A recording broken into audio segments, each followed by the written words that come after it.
खातिर सजल सेज बावे हो, देह में बिजली से ज्यादा वोल्टेज बावे हो। ई तो तोरे खातिर सजल सेज बावे हो, देह में बिजली से ज्यादा वोल्टेज बावे हो।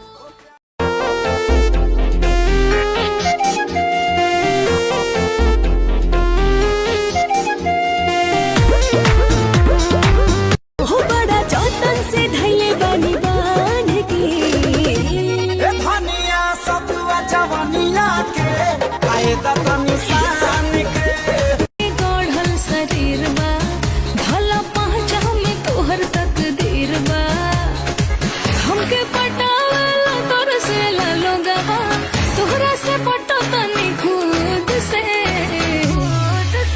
एको छन नहीं रहा तारू सूद से, का गारंटी बाकी ढोल मारू दूध से। एको छन नहीं रहा तारू। देखो क्या? मैं तुझको साफ साफ बोल रहा हूँ। हाँ। वीडियो भी बना रहा हूँ। हाँ हाँ। ड्राइवर साहब भी हैं और ये भाई साहब भी हैं। हम तुमको भगा कर लाए हैं जी। तू मुझे भगा कर नहीं लाया है, समझा ना। हम तुमको भगा कर लाए तो इसमें क्या बुराई है। तारा संगे बानी हम पुलिस थाना का कोरी बानी, तू जाना राजी तो जमाना